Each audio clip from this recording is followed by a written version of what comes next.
Dun, dun, dun, dun, dun, dun, dun, dun, dun, dun.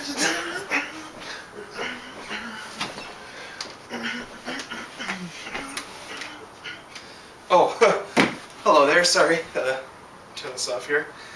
Um, Hi, I'm Beardo, and this must be MINUTIA Minute because there you are. Sorry, you got me rocking out there. So I guess this is probably going to be a pretty short MINUTIA Minute. I just wanted to make a recommendation, a non-comic book recommendation for you, but don't worry, it will tie back into comics. If you're already listening to this radio program, you know how awesome it is, and you should comment below to everyone else about how awesome this radio show is. So on National Public Radio, there is a show called Radiolab, and it's something you can download. There's a podcast. If you go to radiolab.org, basically the show, they can talk about just about anything from games to the mysteries of the universe to comic books, anything, and it all ties into sort of a philosophy about life, the universe, and everything. They take a simple idea like sleeping, and it becomes this really complicated idea, and very philosophically confused. Very, very interesting show. And anyone who's smart enough to read funny books is smart enough to watch this show. Or listen to this show, sorry. Radiolab.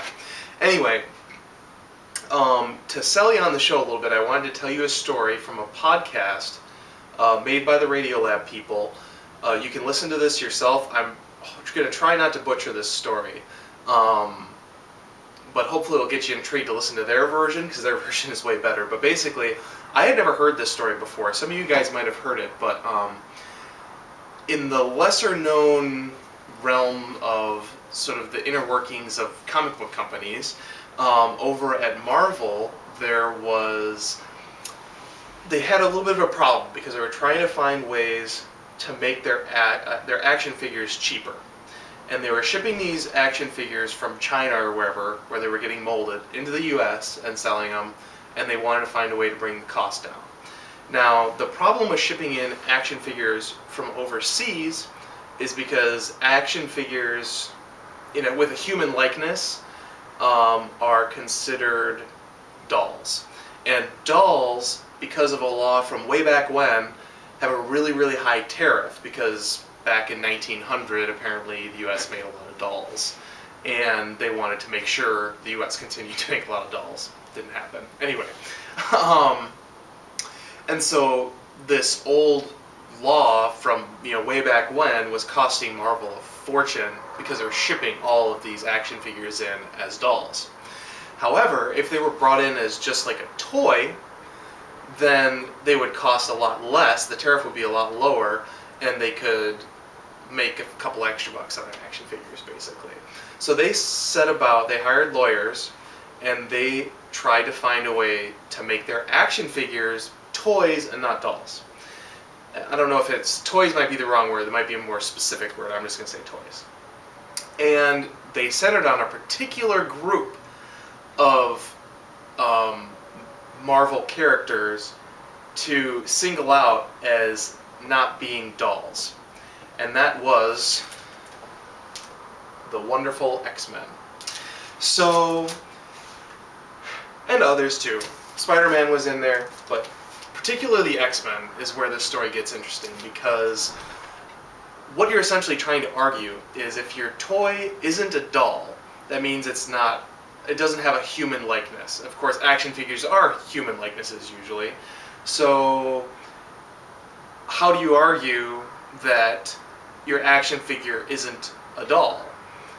And their method of arguing that is by saying that our wonderful mutants aren't the likenesses of humans, they're the likenesses of mutants, and they are not human, but they are in fact something else. And therefore don't apply to our silly human laws, because they are something not equal to us. So anyway, this is a lawsuit that went on for literally 10 years. Or lawsuit's the wrong word. whatever, a case of court hearing that went on for 10 years. They argued about whether X-Men were considered human. In our courts, they really argued this, but it was all over action figures. And if I remember correctly, I listened to this a while ago, so I don't remember exactly, but this is the guy that tipped the balance in their favor is Beast. And you can see I chose this particular issue for a reason, because he is shedding a tear here. Because how could someone with blue fur ever be human? Obviously we all know the answer to that question. But according to Marvel, in the process of them trying to save a buck, they sold out the big blue Beast.